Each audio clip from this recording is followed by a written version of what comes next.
see the day that Roe versus Wade is consigned to the ash heap of history where it belongs. We will never back away from providing care in a safe, supportive environment that millions of people rely on and trust.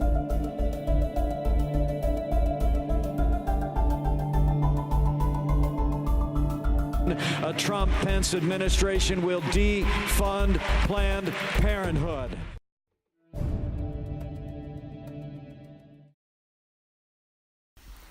With Donald Trump's election in 2016, a main goal of his vice president, Mike Pence, has been to defund Planned Parenthood. The idea behind this proposal is to make abortion inaccessible, but pulling federal funding from an organization that over 50% of women consider their main source of health care will also take away necessary health services, including birth control, STD testing and treatment, and cancer screenings. People who are on Medicaid will definitely be affected because there's not very many people in this county who take Medicaid. And the people who take Medicaid already are super full. They don't have the capacity to specialize in sexual health care. Planned Parenthood, that's what they do. They don't try to specialize in all care. They specialize in reproductive sexual health care. In 1873, 63 years after the government's ban on abortion, the Federal Comstock Act was put into place. Named for Anthony Comstock, a social reformer of the late 19th century known for his hatred of obscenity, the Comstock Act forbade the possession, distribution, and even information of devices or medications for abortions or contraceptions. He called them immoral and obscene. 1916, Brooklyn, New York. Margaret Sanger opened the first birth control clinic. There was a certain satisfaction in doing something that was going to alleviate the sufferings of women in particular, and I was quite a feminist at the time. Obviously. And yes, and I naturally didn't want to see women take all the suffering of childbearing and of pregnancies. Despite the abortions being illegal, Margaret Sanger wanted to voice what she believed.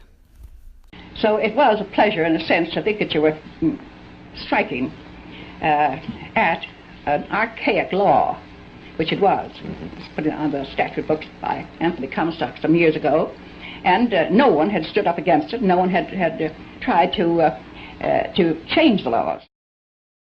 In a landmark ruling, the Supreme Court today legalized abortions. The majority in cases from Texas and Georgia said that the decision to end a pregnancy during the first 3 months belongs to the woman and her doctor, not the government.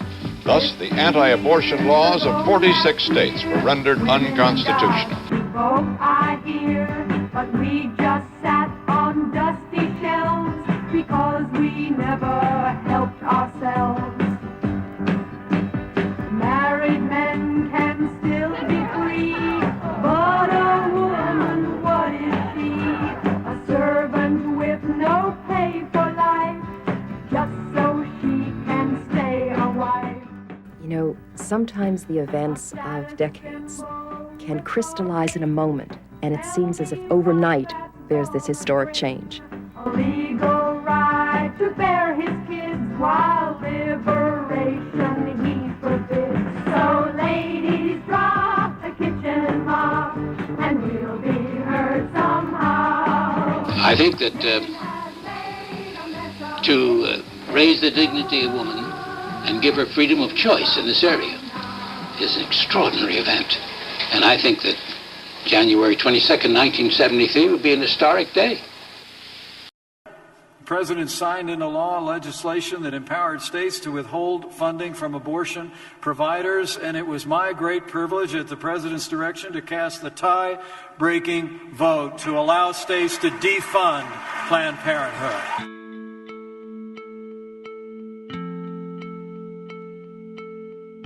So what they provide is access to a good amount of birth control, so birth control pill, patch, ring, shot, sexually transmitted infection testing, so gonorrhea, chlamydia, HIV, and syphilis, emergency contraception, so most people know that as morning after pill or Plan B. They check for UTIs or yeast infections or bacterial vaginosis. They provide treatment for that as well, which is usually antibiotics. Along with their health services, Planned Parenthood also provides sexual education for people of all ages. In the education, that's what I used to do as a health educator.